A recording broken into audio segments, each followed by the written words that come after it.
De retour sur le plateau du 12-13 de Média 24 et après avoir entendu le président du Conseil de la concurrence, place maintenant au point de vue des pharmaciens. La profession, comme vous le savez, s'oppose fermement à toute ouverture du capital des officines aux non-pharmaciens.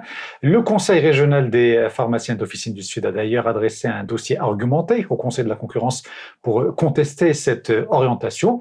Et pour en parler, je suis ravi d'accueillir Dr Souad Moutawakil, présidente du Conseil régional des pharmaciens d'officine du Sud. Dr Souad Moutawakil, bonjour.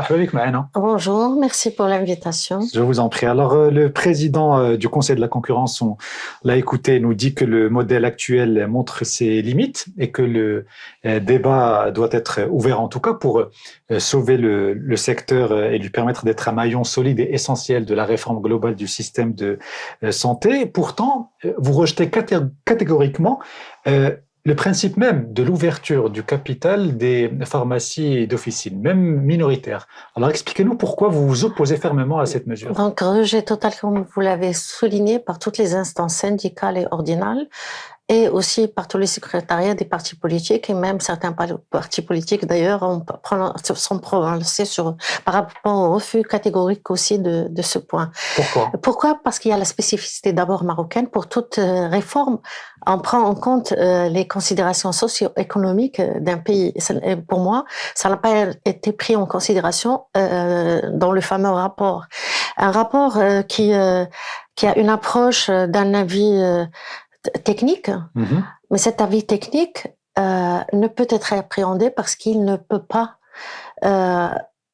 annoncer une réforme totale et profonde d'un modèle officinal marocain sur une approche purement technique, comme je l'ai dit, sur une logique de marché, de rentabilité, tout en oubliant le rôle essentiel de la pharmacie d'officine qui a toujours été investie d'une mission de santé publique.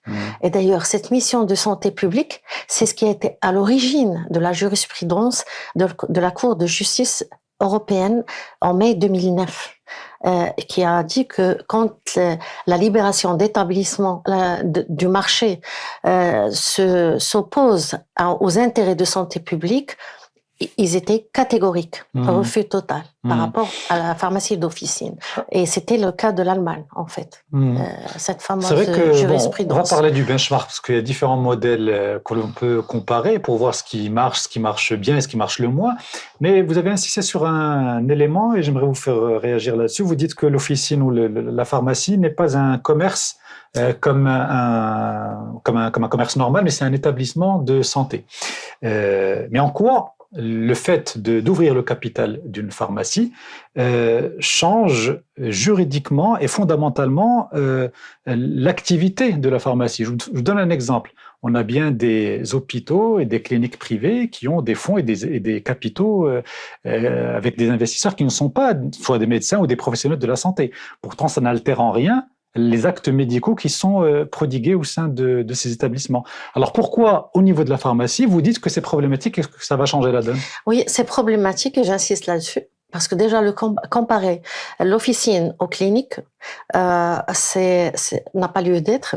Parce que la clinique, pourquoi elle a été le capital des cliniques, pourquoi il a été privatisé, c'était dans l'optique de permettre l'établissement de ces cliniques dans les zones enclavées, dans les zones où l'État a failli à son service de santé publique. Donc, pas de centre de santé de proximité, pas d'hôpitaux, voire même pas de cabinet. Ce qui n'est pas le cas pour l'officine. Nous dépensons même les recommandations de l'OMS, à savoir une pharmacie pour 5000 habitants pour permettre la viabilité économique. Certains estiment qu'il y a trop de pharmacies au Maroc. Exactement. On a 14 000 à peu près. 14 300, c'était les chiffres début 2025. Ouais. Là, on les dépasse encore. Comment vous jugez ce chiffre? Est-ce que c'est un chiffre... Déjà par nos données personnelles, non, je veux dire, au niveau du conseil, nous avons les nouveaux inscrits. Non, ma question, pardon, je me suis mal exprimé. Est-ce que 14 000 pharmacies à l'échelle d'un pays comme le Maroc, c'est pas trop? Parce qu'il n'y a pas trop oui, de pharmaciens. Justement, pour 37 ou 38 millions d'habitants, nous avons une moyenne d'une pharmacie pour 2700 habitants. Et c'est peut-être ça, au fond, le... 2700 habitants et la viabilité économique, justement, Oui. elle est menacée dans ce cas. C'est un acquis pour le citoyen. Là où l'État n'a pas pu assurer assez de médecins ou assez d'hôpitaux, nous avons des pharmaciens. Nous avons des pharmaciens dans les montagnes. Alors, nous avons des pharmacies, des pharmaciens, pas vraiment. Oui, des pharmacies. Oui. Nous avons des pharmacies. Parce que nous avons beaucoup plus de pharmacies que de pharmaciens. C'est peut-être ça le problème. Pourquoi beaucoup plus de pharmacies que de pharmaciens? Nous avons une pharmacie à Oussert, aux frontières mauritaniennes. Il n'y a ni hôpital ni rien du tout. C'est le pharmacien qui fait tout le travail. Dans le rural, c'est le pharmacien qui est l'établissement. C'est la pharmacie qui est l'établissement de santé de proximité, où des conseils sont prodigués, où la dispensation est encadrée par l'expertise pour laquelle on a été formé, pour laquelle on a eu ce monopole. Parce que le monopole, sans le sens péjoratif du terme, mais c'est ce qui légitime, en fait. C'est l'expertise qui légitime ce monopole. Et on ne peut pas comparer aux cliniques parce que les cliniques demandent un gros investissement. C'est pour ça on a cédé au privé. Non, mais comparaison n'est pas raison. Vous avez raison. Moi, ce qui m'intéressait, c'est la logique. Je termine, si vous permettez. Oui, non, je vais vous donner la parole, mais oui. je veux qu'on se comprenne sur ce point-là. La comparaison avec les cliniques, c'est pas pour dire que la clinique fait le même travail que la pharmacie ou vice-versa. C'est juste dans une logique capitalistique. Ce sont deux entreprises privées, parce que et la clinique privée et la pharmacie, ce sont des entreprises privées. Et donc, c'est la raison pour laquelle j'ai fait ce parallèle. Le fait qu'il y ait un investisseur non médecin et non professionnel de la santé dans un établissement de santé n'altère en rien, en principe, l'activité qui est prodiguée dans cet établissement. Je vais revenir à cette question, mais avant, je vais vous dire que va gagner le patient en libéralisant le capital de pharmacie? Rien. Rien du tout. Nous n'avons pas de manque de pharmacie sur tout le territoire. On couvre tout le territoire marocain, donc il n'y a pas besoin comme pour les cliniques. Pour les cliniques, comme je vous ai dit, le médecin les médecins qui ont ouvert des cliniques avaient des problèmes de gestion, d'équipement et tout ça. C'est pas le cas pour les pharmacies. On n'a pas besoin d'un grand équipement, d'un grand investissement. On n'a pas besoin de scanner, ni d'IRM, ni rien du tout. Des équipements qui sont très coûteux. Donc c'est normal, plus ou moins. Quoique dans un pays comme le nôtre, les médecins déjà commencent à souffrir et il y a pas mal migrent vers l'étranger à cause des problèmes d'indépendance de l'acte médical. Et c'est ce qu'on craint aussi par l'acte pharmaceutique. À partir du moment où on fait régner la loi du marché, de la rentabilité, ce sera au dépens de l'indépendance et la souveraineté de la décision pharmaceutique. Parce que, et c'est normal, c'est la logique du marché. Un investisseur, il a besoin de rentabilité par rapport à son investissement et il doit rentabiliser au maximum le temps aussi. Donc, le temps qu'on doit passer avec le patient pour le conseil, pour encadrer la dispensation, pour l'éducation à la santé, pour l'accompagnement qui devrait se faire, qu'on fait et qui devrait se faire moyennant des textes de loi qui le clarifient, qui nous permettent de percevoir aussi des honoraires là-dessus, parce qu'avec les baisses continues des prix des médicaments auxquels on ne peut pas s'opposer, mais on demande quand même pour assurer cette viabilité économique et maintenir cet acquis d'équité géographique par rapport à l'accès aux médicaments. Cette équité géographique d'accès aux médicaments via les officines, elle est menacée en ouvrant le capital. C'est pas moi qui le dis. C'est les pays qu'ils ont pris comme exemple au niveau du benchmark, parmi les 7 pays cités, et ils ont omis de citer la Pologne et la Hongrie. Pourquoi? Parce qu'il y a des réponses. Parce qu'il y a des réponses aux garde-fous qu'ils préconisent dans leur fameux rapport. On va limiter, par exemple, par opérateur, le nombre de pharmacies. L'Italie l'avait fait, elle a échoué. Elle avait fixé à 4 officines. Ils ont essayé de contourner l'établissement des chaînes de pharmacie. Ça a été fait malgré eux, par des prétenants, par des holdings non identifiables, que ce soit par rapport à la Pologne, par rapport à la Hongrie, et ils sont revenus sur ça. Mais ce qui est problématique, c'est que le retour est difficile, parce que maintenant, il y a encore des chaînes qui monopolisent certaines pharmacies, quoique la Pologne a imposé que le capital soit détenu au minimum, avec un minimum de 51%. Par le pharmacien. Mais le retour, mais il y a toujours des centaines de pharmacies tenues par des non-pharmaciens et qui posent problème. Le problème, ils nous ont cité les États-Unis. En 2025, CVS Health a annoncé la fermeture de 7000 pharmacies. Oui, ça on l'a dit d'ailleurs, mais justement, l'utilité d'un benchmark, c'est qu'il permet effectivement de comparer les différentes expériences dans différents marchés. Il y a des expériences extrêmes. Le cas aux États-Unis est un exemple d'une millions d'Américains privés de pharmacie d'une vision extrémiste du capital sauvage et ses conséquences sur une activité comme celle des pharmacies. Mais il y a d'autres exemples, d'autres pays dans lesquels on a ouvert le capital des pharmacies et ça se tient relativement bien. Si je vous pose la question, par exemple, sur le modèle français, est-ce qu'il est catastrophique, le modèle français? Le modèle français, ou le modèle portugais, par exemple. C'est le moins catastrophique, je vais dire, mais justement, c'est une solution pour le Maroc, le modèle français, mais en partie. Pourquoi? Parce qu'il faut adapter ce qui est adaptable au Maroc. C'est la raison pour laquelle juste sur ce point, vous avez dit que ce serait une solution, un début de solution pour le Maroc. Le débat a le mérite d'être ouvert. Moi, ce que je constate, c'est que c'est le rejet catégorique de l'idée même d'ouvrir le capital des pharmacies. Pourquoi un niet catégorique avant même de discuter sur la pertinence de la mesure ou pas? On s'est senti plus ou moins trahi. Alors expliquez-nous comment ça s'est passé. Parce que déjà, on a l'antécédent des cliniques et toutes les cliniques qui ont été, si j'ose dire, phagocytées par les grands groupes. Il n'y a que 3 grands groupes maintenant qui monopolisent le marché. Ça, on est d'accord. Et on a un même qui a investi l'argent marocain dans les pays du Golfe. Est-ce que c'est ce qu'on veut pour notre pays? La question se pose. Non, pourquoi vous êtes senti trahi? Expliquez-moi ça. On s'est senti trahi parce que on nous a auditionnés pendant plusieurs fois. Le Conseil de concurrence. Oui. Et l'objet de la convocation pour ces auditions, c'était le décret de fixation du prix et le circuit de distribution. Et pendant les auditions, bien sûr, chaque instance a défendu son dossier et même lors de la première réunion, on nous a présenté le rapport où il y avait toutes les centrales syndicales. Et bizarrement, à la deuxième réunion exclue, on n'a convoqué que le Conseil national. Et comme je fais partie du bureau, donc j'ai été présente. Monsieur le Président du Conseil de la concurrence nous a dit ce rapport et ce débat a été ouvert parce qu'on a été approché. Par qui? On n'a pas eu la réponse. Mais moi, et j'assume la responsabilité de ce que je dis en tant que président du Conseil régional Sud et en tant que Sadia Mouchouki. J'ai une information de source sûre qui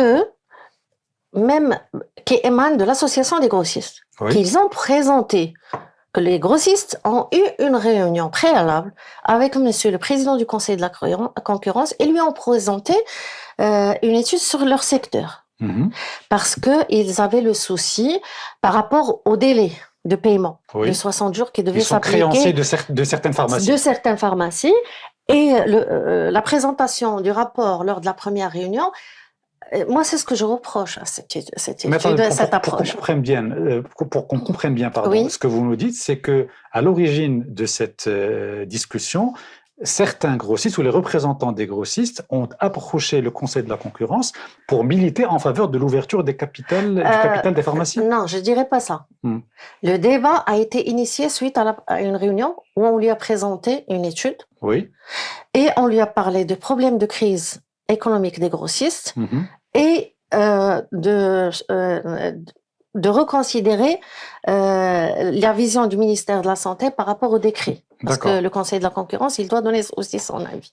Je tiens à préciser deux choses. D'abord que nous avons contacté plusieurs grossistes, des représentants des grossistes au Maroc qui n'étaient pas disponibles pour cette discussion. On aurait bien aimé vous réunir tous les deux. Dommage. Ça, je le précise. Et puis, deuxième précision, en échangeant avec eux au téléphone, même s'ils n'étaient pas disponibles pour aujourd'hui, ce qu'ils me disent au téléphone, c'est qu'ils sont contre cette mesure d'ouvrir le capital des pharmacies d'officine aux investisseurs non pharmaciens. Tant mieux. Alors, de deux choses l'une. Soit je ne comprends rien à ce sujet, soit l'une des deux parties nous raconte des... Moi, je raconte des faits. Je raconte des faits. Ce que nous a dit M. le Président avant de nous exposer le rapport, on a été approchés.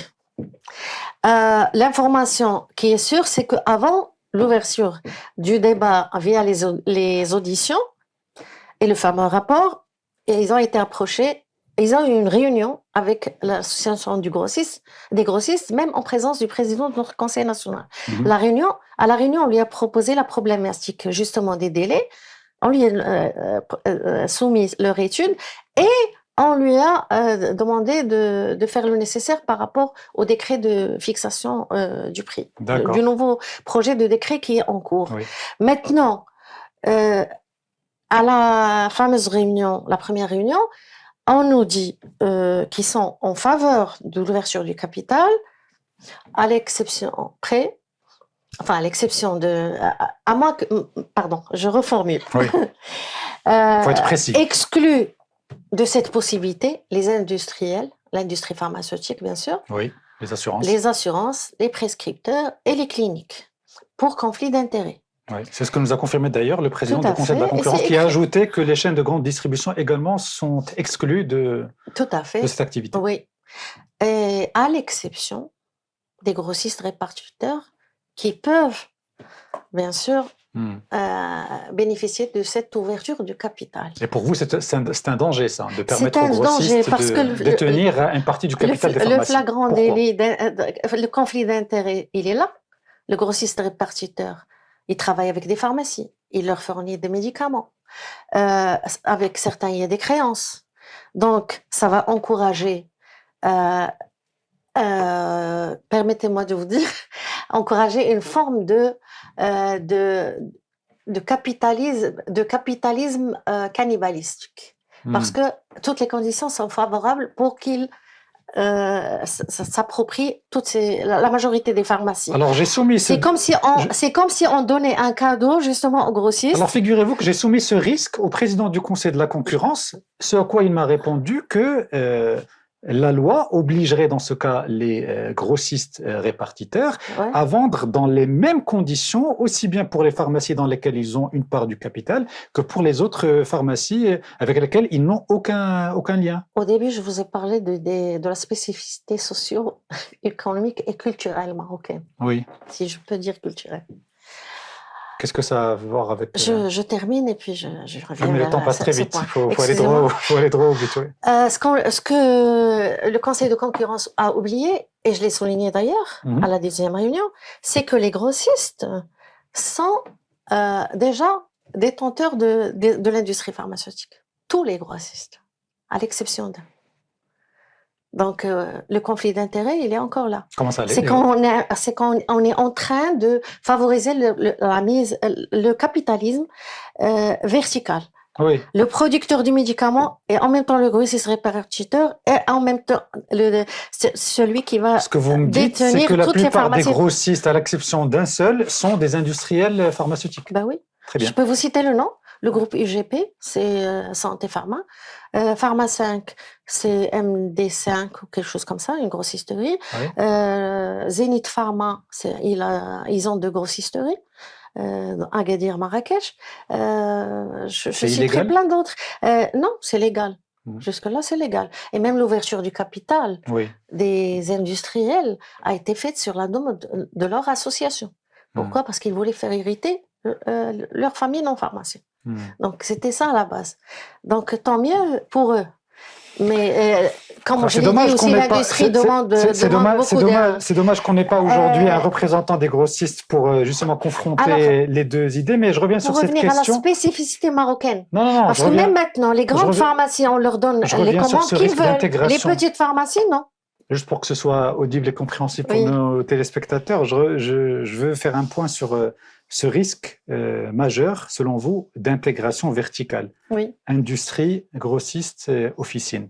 Vous me dites que ce n'est pas illégal, mais en quoi cela consiste à un risque majeur pour... Ce qui n'est pas illégal, c'est l'industrie et la grossisterie. La loi leur permet. Oui, Mais ils veulent maintenant changer la loi pour oui, s'accaparer tout le c'est secteur. l'objet de la discussion, oui. Est-ce Ouais. que c'est dans l'intérêt Alors, du citoyen marocain? c'est pour ça que vous êtes là. Est-ce que c'est dans Non, non, non, l'esprit? moi, je vous ai invité pour avoir le son de cloche des pharmaciens et pourquoi ils s'opposent fermement à cette mesure. Effectivement, ce qui devrait animer tous les acteurs, que ce soit les pharmaciens, les grossistes, même le Conseil de la concurrence, c'est l'intérêt général. L'intérêt général. Oui. Et sur ce point, on ne peut pas parler d'un seul intérêt général, il y a des intérêts qui sont divergents et qu'il s'agit de converger. Et en échangeant par exemple avec le président du Conseil de la concurrence, et je pense que vous serez d'accord avec cela, il dit que aujourd'hui la situation des pharmaciens elle est très compliquée financièrement. Le fait que la rémunération des pharmaciens soit uniquement liée aux marges sur les prix des médicaments n'a aucun sens alors que l'État va dans une politique de baisser les prix des médicaments. D'où l'idée d'ouvrir le capital des pharmacies aux investisseurs pour permettre à ces pharmacies d'avoir d'autres sources de revenus autres que la vente du médicament. Et il donne par exemple, de pouvoir l'honoraire sur l'acte pharmaceutique. non, d'avoir une rémunération sur la boîte vendue et non pas sur le prix. Pardon, le fait que les pharmaciens aient le droit de pratiquer certains actes médicaux encadrés. Mais ça engendrera un autre débat avec certaines professions. C'est ce qui fait dans tous les pays. Mais même dans les pays voisins. Mais est-ce que vous êtes d'accord avec ce constat-là? Non, non. Mais ça, c'est au profit de qui? Quand il me dit rémunération sur l'acte avec remboursement, par rapport à ces missions-là, justement. Ça ne va pas dans l'intérêt des pharmaciens? Non, mais ça va pas. Ça n'ira pas dans la poche du pharmacien. Le pharmacien, il aura un salaire. Oui. Chez le capitaliste. C'est mon chocolat. Ah, mais ça, c'est. Dans le cas où le pharmacien devient le salarié le salarié, les indépendants, ils ne pourront pas résister par rapport. Pourquoi? Parce que même maintenant, quand je fais 6 millions de chiffre d'affaires et plus, je peux avoir tous les médicaments. On me dit jamais ce produit n'est pas disponible. Quand je fais un petit chiffre d'affaires, j'ai un problème. Pourquoi? C'est pas parce que je suis pas capable de payer. Ça, c'est la spécificité marocaine. Imaginez que le même producteur, répartisseur, détienne aussi les pharmacies. Donc, ces pharmacies auront ce qu'ils veulent. La concurrence, elle est où? Et l'esprit de la concurrence, dans ce cas, il y a plus de concurrence. Il s'agit de mettre des garde-fous pour éviter... Les garde-fous, ils ont été mis en place en Italie, en Hongrie, en Pologne. Et vous pouvez vous documenter pour voir ce que ça a donné. Dernière le désert question. pharmaceutique. Dernière question, parce que le temps passe très vite et on doit conclure. La prise en otage des caisses d'assurance et du citoyen marocain. On a très bien compris que vous n'êtes pas favorable à cette mesure. Maintenant, il y a des solutions. Justement, une fois qu'on a dit ça, quelle serait selon vous la réforme idéale du modèle économique des pharmacies d'officine pour qu'à la fois la situation financière des pharmacies s'améliore, mais qu'en même temps, le citoyen ou le patient, il trouve son compte également? Le patient, il trouve son compte pour tous les médicaments, la majorité. Le problème où s'oppose par rapport au T3, T4, c'est-à-dire les médicaments qui dépassent 1000 dirhams. C'est là où on a un problème pour l'approvisionnement, justement parce qu'il y a un jeu malsain où il y a des pharmacies dépositaires, une dizaine dans tout le Maroc, et 90% du chiffre va dans les cliniques, avec des remises alléchantes. Donc, le Conseil de la concurrence recommande la libéralisation du capital pour pouvoir, entre autres, mutualiser les achats. C'est possible en créant, comme en France, des pharmacies sous enseigne de groupes d'achat. Sans qu'ils soient détenteurs du capital. Donc ça, vous êtes favorable à ce modèle? À 100%. Très bien. À 100%, c'est ce qu'on réclame. Justement pour ça, le Conseil permettre de la concurrence, à la pharmacie pour ça. Oui. Il a posé la question, mais il dit qu'il est ouverture au capital. Ce que j'ai compris, du moins ce que j'ai compris, au capital, ouverture au Très bien. capital Donc, sans limite. Hein, sans très bien. limite. Donc, Parce vous que- restez quand même ouvert à l'idée d'ouvrir non, le pas capital. non, mais- non, pas Hmm. d'ouverture du capital. Mutualiser les achats via Oui. des groupements de pharmaciens, D'accord. comme ce qui se fait en France. Et un système de franchise où on aura un investisseur avec des pharmaciens franchisés, vous n'êtes pas favorable à ce modèle? Non, parce qu'on Non. on sera plus des acteurs de santé, Mhm. on sera des commerciaux qui sont obligés de rentabiliser l'investissement, rentabiliser par rapport au temps qu'on consacre à nos patients. Et ça, il est hors de question parce que l'âme essentielle de la mission du pharmacien d'officine et pour laquelle on a été formé, c'est justement une mission de D'accord. santé publique au service du Très patient. bien. Et c'est ce que le patient va perdre. Dernière question, Et je tiens rapidement, à s'il vous souligner plaît. ça. Dernière question. S'il vous plaît, rapidement, dernière Oui. question. En parlant des sources de revenus des pharmaciens, je vous ai exposé le fait qu'aujourd'hui, les pharmaciens ne peuvent pas uniquement se baser sur les marges Tout à des fait prix d'accord. des médicaments, parce que l'État veut baisser les prix. Tout à fait d'accord. Alors, quelle solution? Qu'est-ce que vous proposez? Ce que propose le Conseil de la concurrence, mais pour les pharmaciens, pas pour C'est-à-dire? Mochkara. C'est-à-dire l'honoraire sur l'acte pharmaceutique, la Oui. dispensation, sur la boîte. Pour le pharmacien, Justement, absolument. sur les honoraires de garde, de service de garde, là, j'ai pas encore dormi, hein. J'ai fait la nuit dans ma pharmacie d'officine. Oui. Et je n'ai aucun avantage. Dans d'autres pays, rien que pour ma présence, à part les honoraires, rien que pour ma présence, je dois avoir 100 € pour chaque nuit. C'est un forfait. Pour ça que dans certaines pharmacies au Maroc, on ne trouve pas de pharmaciens. Certaines pharmacies. Oui, j'ai dit certaines. Et en tant que président du Conseil de l'ordre, j'arrête pas de saisir Faut l'autorité faire responsable. Oui, Pourquoi? Il faut faire À le chaque ménage fois- aussi, parce Non, que... à chaque fois que j'ai un cas, je le signale. Donc, la loi oblige le pharmacien à être présent et l'inspection doit faire son travail. On n'est pas contre. Il faut le sanctionner. S'il faut changer aussi les sanctions, on est pour. Il faut que ça soit des sanctions dissuasives. Mais une minorité ne va pas condamner une profession. On est d'accord corrige là-dessus. ce qui est On est à d'accord corriger, mais... On est d'accord là-dessus. Et la crise économique de l'officine, pardon, Oui, la crise... ça sera l'objet d'un autre débat. Ça aussi, c'est à débattre. Merci en parce tout que- cas beaucoup, Merci Dr beaucoup. Souad Moutawakkil, d'avoir répondu favorablement à notre invitation. Merci de nous avoir donné un petit peu le son de cloche de la profession. Ça aurait été génial d'avoir aussi un représentant des grossistes répartiteurs, surtout que vous les avez un petit peu pointés du doigt sur certains aspects. Donc on leur lance l'invitation, s'ils veulent bien répondre favorablement à notre invitation pour venir dans ce studio et sur ce plateau pour s'expliquer sur certaines questions. Ils sont les bienvenus. Merci beaucoup, docteur, et à bientôt Merci sur à Média vous. 24.